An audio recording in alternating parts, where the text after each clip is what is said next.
The repair bay was loud with the hum of alien machinery, the hiss of steam, and the clinking of tools.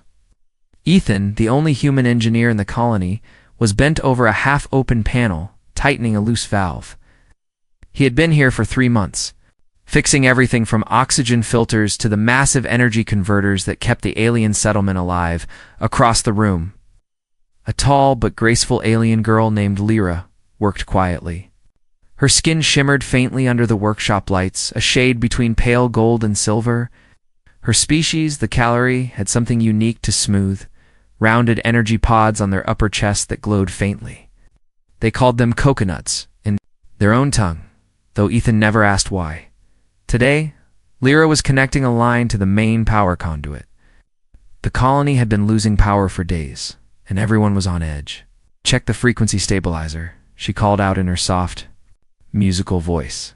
Ethan nodded, pushing his scanner toward the main power feed. The scanner was a human-made device, old, but reliable, or so he thought. He flicked a switch, and the machine gave a small beep, followed by a strange, low hum he had never heard before. A moment later, Lyra froze. Her hands gripped the metal conduit as her eyes widened. The faint glow from her pods began to pulse, and then they swelled, slowly but noticeably. Ethan's wrench almost slipped from his hand. Is that supposed to happen?" he asked carefully. Lyra's face turned a deeper shade of gold, almost like she was blushing. She stepped back, crossing her arms over her chest, but the swelling only made the glow brighter. The other alien workers in the room stopped what they were doing. Few whispered in their own language. One of them smirked. Another's eyes widened in shock. Ethan's heart sank. "Okay, Luke, I didn't mean to," but Lyra didn't stay to hear his explanation. She spun on her heel and walked quickly toward the door, her head slightly lowered, her shimmering hair falling forward to hide her face. The door slid shut behind her with a soft hiss. The workshop felt too quiet now. Ethan shut off the scanner and stared at it like it had betrayed him. He could hear the faint gossip from the aliens who had witnessed the whole thing. He didn't understand their words, but their looks told him enough. He packed his tools slowly, wondering what he had just done. It wasn't like he had never seen. Lyra before she was always calm, polite, and distant.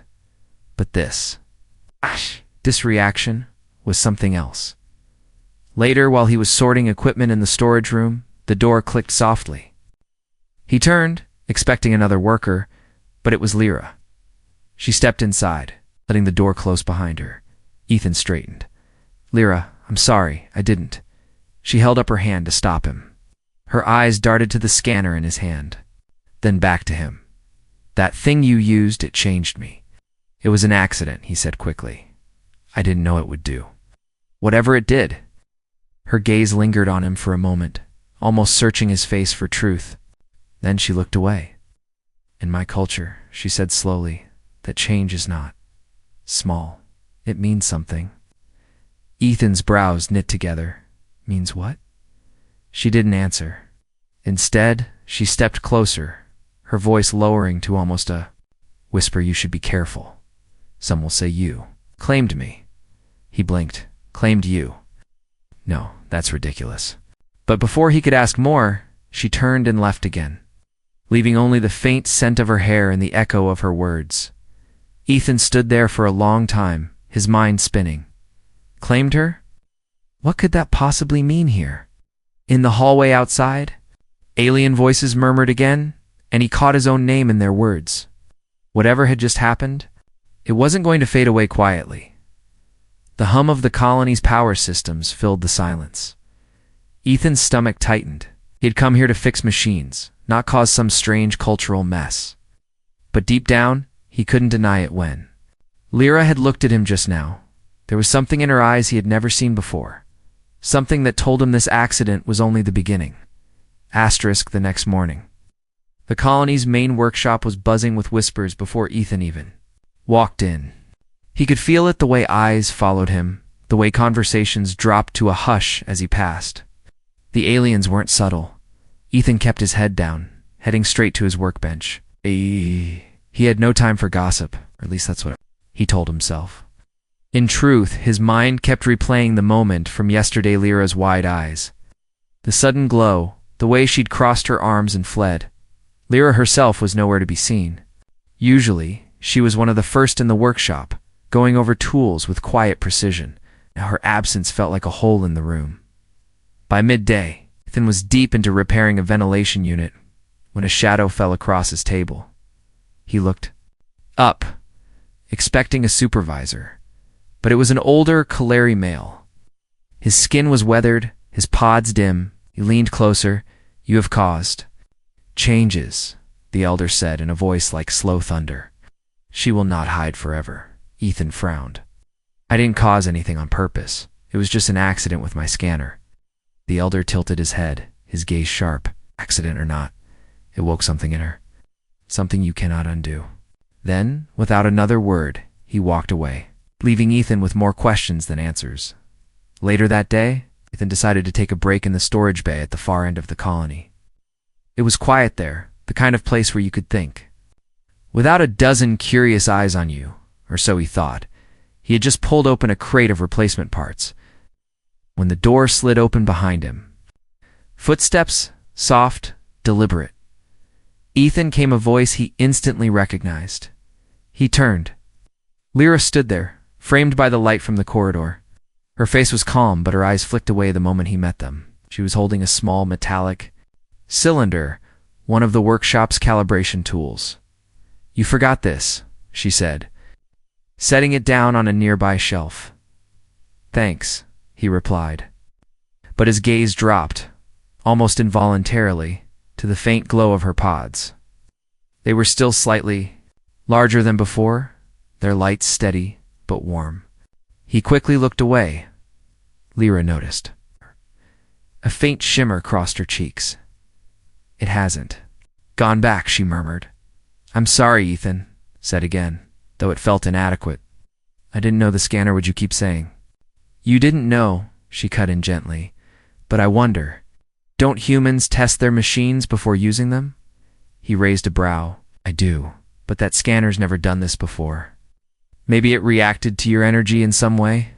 For a moment, they stood in silence, the hum of the storage bay filling the air. Then Lyra stepped closer, her tone shifting. "You know what it means, don't you?" Ethan shook his head. "No, and every time I ask, no one gives me a straight answer." Lyra's lips curved slightly, not quite a smile, more like a secret she wasn't ready to share. "In my culture, what happened is not random. It's a sign. One that cannot be ignored." Before he could press her further, she reached out, brushing her fingertips over the scanner lying on his workbench. "This tool of yours, it has tied us together, whether you wanted it or not." Ethan's heart thudded. "Tied us together?" "That sounds—" The sudden hiss of the door interrupted him. Two younger Kalari workers walked in, their eyes darting between the two of them before, whispering something in their language. Lyra stiffened, then stepped back. "You should be careful," she said quietly, her gaze holding his for a brief moment longer. "Some will take this as a challenge, others as an invitation." And with that, she was gone again, leaving Ethan. Alone with the sound of his own pulse hammering in his ears, he sank onto a crate, staring at the scanner. Challenge? Invitation. What kind of culture turned an accident into something that sounded like a marriage proposal and a duel all at once? Whatever. The sign was, he could feel if things were changing and he had just stepped into something far bigger than himself. Ethan didn't see Lyra the next day at least, not in the workshop, but he felt her presence everywhere. So whenever he walked through the corridors, groups of Kellery would stop talking and watch him. Some stared with open curiosity. Others, with a kind of cold challenge in their eyes. By the afternoon, his supervisor, a broad-shouldered Kolari named Varan, summoned him. "You are to attend the gathering hall tonight," Varan said, his tone leaving no room for refusal. "The elders wish to speak with you." Ethan frowned. "About the power converters?" Varan's jaw tightened. "No, about Lyra." That was enough to set his stomach turning. The gathering hall was unlike anything Ethan had seen before. A circular chamber, lit by glowing blue orbs, with carved symbols running along the walls. Elders sat on high seats, their pods dim with age, but their eyes sharp as blades. Lyra was already there, standing in the center. Her hair caught the light like threads of silver, but she avoided looking at him. An elder woman spoke first. Human. Ethan, do you know the meaning of what you have done? Ethan swallowed. I didn't mean to do anything. It was an accident. A murmur rippled through the crowd. The elder male to her right leaned forward. Among the Kaleri, to alter the energy pods of another, especially a young, unbonded female, is no small thing. It's a sign of claiming. Ethan blinked. Claiming. You mean like yes? The elder woman said firmly. In our tradition, such a bond is stronger than marriage. It cannot be broken without dishonor. Lyra's head lifted slightly at that, her cheeks faintly flushed. Ethan's thoughts raced. Marriage? Dishonor? All from a faulty scanner. One of the younger elders leaned back, studying him. Some among us think this was fate, that the stars brought you here for this reason. Another snorted. Or perhaps he's just a clumsy outsider who doesn't understand the weight of our ways. The tension in the room thickened. Ethan looked at Lyra, trying to read her expression. She wasn't smiling, but she wasn't angry either. Her eyes held something else. Something that felt halfway between curiosity and caution. Finally, the head elder spoke. Human, Ethan, you must decide. If you accept this bond, you and Lyra will share responsibility for each other's lives. If you reject it, you risk insulting our people and her honor. And if you insult her honor, he let the sentence trail off, but the warning was clear in his eyes. Ethan opened his mouth, then closed it again. He couldn't commit to something. He barely understood, but rejecting it could put him in danger.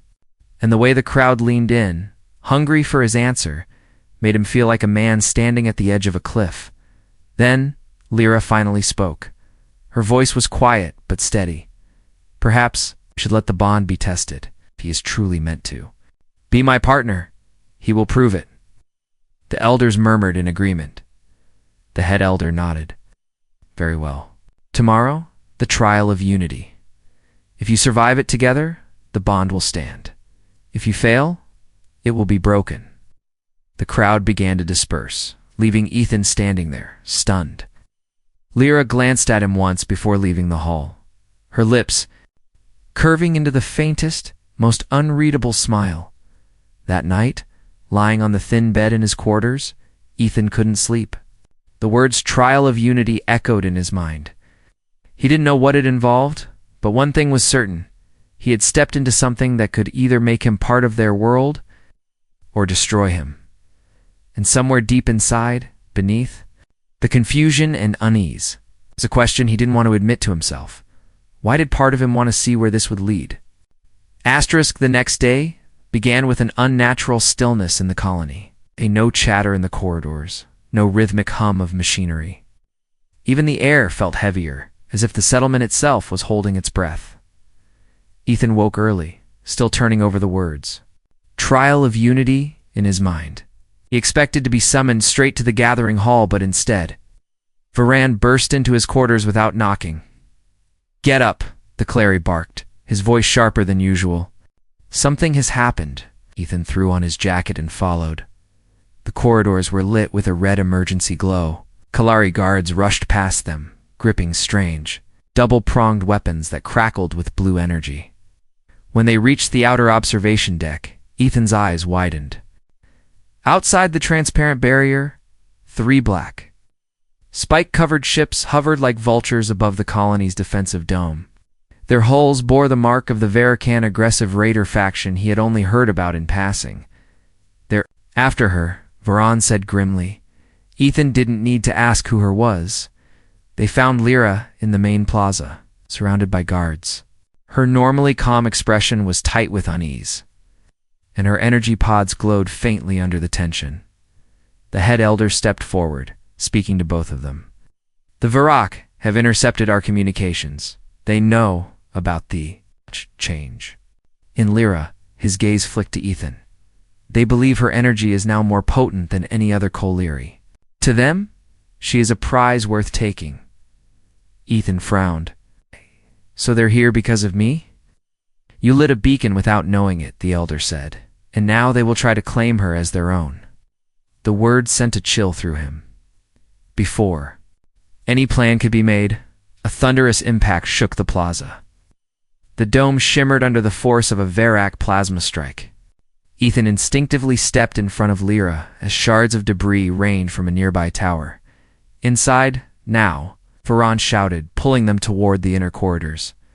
But halfway there, another blast ripped open a section of the dome, and armed Verac warriors poured through the breach towering, the insect-like beings in jagged armor, their eyes burning with greed. The Kaleri guards clashed with them, energy weapons firing. Ethan spotted one warrior breaking through the defense line, moving straight for Lyra. Without thinking, Ethan grabbed a fallen Kaleri spear. It was heavier than anything he'd used before, but he planted himself between the alien and Lyra. The Verac lunged. Ethan swung, connecting hard enough to knock the creature sideways. Lyra's eyes widened. "You fight it." "I have to," he shot back, already pulling her toward the maintenance tunnels. They ducked into a dimly lit service corridor, alarms blaring overhead. Lyra moved quickly despite the chaos, guiding him toward a hidden hatch. "This leads to the old reactor chamber. They won't find us there." "Great," Ethan said, trying to keep his breathing steady. "And after that?" She glanced at him, her lips pressing together. "After that, you and I take the fight back to them." It wasn't the answer he expected from someone who had seemed so embarrassed just days ago. But there was steel in her voice now. He realized the trial of unity had just begun, whether they wanted it or not. As they reached the hatch, a deep, echoing roar rolled through the tunnels. Lyra froze. "That's not a Verac ship," she whispered. "They've brought a harvester beast." Ethan didn't know what that was, but the way her face paled told him all he needed to know. And when the sound came again, closer this time, the floor beneath them trembled. The floor shuddered again, dust drifting from the ceiling. Ethan pressed his back to the cold metal wall, scanning the dim tunnel ahead. "Okay," he muttered. "What's a harvester beast, and why does it sound like it's the size of a small moon?" Lyra's voice was tight. "It's not the size you should fear. It's what it does. It drains living energy. If it gets close enough to me," she trailed off, glancing at the faint glow of her pods, "it will rip the power from them, and from me." Ethan's stomach twisted. "Then we're not sticking around to meet it." They sprinted through the winding maintenance corridors, their footsteps echoing. Behind them, the beast's roar turned into a sickening, rhythmic thump like enormous claws pounding metal. The sound was getting closer. The tunnel opened into the old reactor chamber. The place was vast and silent, its massive generator coils long dead. A faint mist hung in the air, swirling around their legs as they moved. "This is the perfect place to hide," Lyra said, but she didn't sound convinced. Ethan scanned the room. "Perfect for us, or perfect for something hunting us?" As if on cue, a shadow moved at the far end of the chamber. A massive insectoid shape slid into view, 12 feet of segmented muscle, glowing mandibles clicking. The harvester beasts, eyes locked onto Lyra like a predator spotting prey. Ethan grabbed her arm and pulled her toward a set of catwalk stairs. Up, they climbed fast, the beast lunging after them, its claws slamming into the lower supports. Metal groaned, and the whole structure swayed. Lyra stumbled on the final step, and Ethan caught her before she fell. For a second, their eyes met. Her face flushed, not from shyness this time, but from fear and trust. On the upper level, Ethan spotted a service crane hanging above a cluster of old fuel pods. A desperate idea formed. "Lyra, can you overload your energy pods on purpose?" She stared. "Overload? Are you insane? That much energy could kill us both." "It could also fry that thing before it gets to you," he shot back. "I'll handle the rest." She hesitated only a moment before nodding. Standing in the center of the platform, she closed her eyes, her glow intensifying until the whole chamber shimmered with pale light. The harvester roared and charged up the stairs toward her. Ethan swung into action, sprinting to the crane controls. His fingers flew over the panel, releasing the fuel pods so they dangled over the beast's path. "Now, Lyra," he shouted. A blinding surge of energy burst from her, arcing into the pods. The sudden overload detonated them in a shockwave that rattled the catwalks. The harvester shrieked, its armor plates cracking under the blast. Then collapsed into the mist below. Silence followed, just the faint hum of Lyra's breathing and Ethan's pounding heartbeat. She sank to her knees, her glow dimming. Rushed over, kneeling beside her. "Haste, with me." He slid his oxygen mask off and pressed it to her face. Her eyes fluttered open. "You risked yourself." For me, he gave a faint, crooked smile. "I guess that's what tied together means, huh?" For the first time since the accident, she didn't look away. "You're starting to understand." The moment was brief. In the distance, shouts and weapons fire echoed through the tunnels. So the Verak were still here. Lyra pulled herself up, determination burning in her gaze. "They won't stop until they have Mior, until we end this." Ethan stood beside her, gripping the alien spear he had taken earlier. "Then let's make sure it's the second option." They stepped out of the chamber together, heading toward the fight. Asterisk, the deeper they went into the colony's core, the louder the chaos became. Screams, bursts of alien weapons fire, the metallic shriek of collapsing structures. The Verak were tearing through every defense line the Kaleri guards put up. Ethan and Lyra emerged into the central plaza, now a battlefield. Fires burned in shattered stalls. Blue-lit Kaleri rifles spat beams into the swarm of black-armored raiders. The smell of scorched metal and ozone filled the air. At the far end, Ethan spotted the head elder and several guards holding a last defensive position in front of the control spire. Above them, the colony's power core hummed dangerously, its containment field flickering. If the Verak breached it, the whole settlement would either explode or go dark forever. "They're pushing for the core," Lyra said, her voice steady despite the chaos. "If they take it, everyone here dies." Ethan's mind raced. "Then we don't just stop them, we use it." Lyra glanced at him. "Use it," he pointed toward the flickering containment field. "Your pods amplify energy. I can reroute the core's output into you, and you give it back to them all at once." She hesitated. "That much power would burn me from the inside." "Not if I build a stabilizer," Ethan said, already scanning the battlefield for the parts he'd need. "But you'll have to trust me completely." Her gaze locked with his. "I already do." They ducked behind a wrecked transport while Ethan scavenged wires, conduits, and a damaged Kaleri shield unit. Under enemy fire, he worked fast, his hands moving with the precision of a man who'd built machines in the middle of war before. Finally, he strapped the crude stabilizer across Lyra's back, its cables wrapping around to the base of her pods. "When I give the signal, channel everything," he told her. They pushed forward together. Verak warriors closed in, their jagged blades catching the light. Ethan fought them off with the alien spear, each blow buying Lyra precious seconds as she reached the control spire. "Ethan, now," she called. He slammed his hand onto the spire's control panel, forcing the containment field open for a split second. The core's raw energy surged into the stabilizer, then into Lyra. Her whole body lit up in blinding white gold, her pods blazing like miniature suns. The Verak froze, momentarily stunned by the sight. Then Lyra released a expanding wave of pure, burning light that tore through the raiders. Their armor cracked, weapons melted, and one by one they fell, screeching, until the plaza was silent except for the hiss of cooling metal. When the light faded, Lyra stumbled, the stabilizer sparking behind her. Ethan caught her before she could collapse. "Easy," he said, lowering her to the ground around them. The surviving Kaleri guards stared in stunned silence. Even the head elder looked shaken. Finally, he stepped forward. "The trial of unity is complete," he declared. "You have faced death together and prevailed." Lyra looked up at Ethan, her face pale, but her lips curved in the faintest smile. "I told you. Maybe this was fate." Ethan exhaled, a tired grin forming. "If this is fate, remind me never to upset it again." But as they shared that moment, neither noticed a shadow slipping away into the outer corridors, a lone Verak scout carrying a recording of everything that had happened. The fight was over. But somewhere beyond the colony, another set of eyes had just taken interest in the human and the alien girl with the glowing coconuts.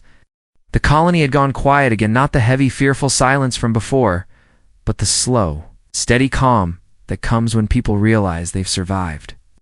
Fires were out, the wounded were being cared for, and the scent of burning metal was finally fading from the air. Ethan sat on the edge of the infirmary bed where Lyra rested. She looked different now, because of her enlarged, faintly glowing pods, but because of the way she watched him. There was no guarded distance anymore, no half-hidden glances, just a steady warmth, mixed with something that made him look away first. "You stayed," she said softly, her voice almost teasing. Most outsiders would have left after the first sign of trouble. He smirked.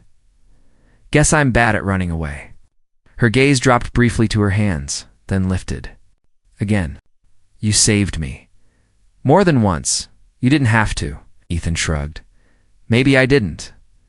But maybe I wanted to." For a long moment, neither spoke. Then the head elder entered, his staff tapping lightly on the floor. "It is decided," he said. "The bond between you stands. From this day forward, you are partners in all things. Her honor is yours to protect, and yours is hers." Lyra's cheeks flushed, the golden hue deepening. Ethan gave a small, awkward laugh. "Does this mean I'm officially stuck with you?" Lips curved into a faint smile.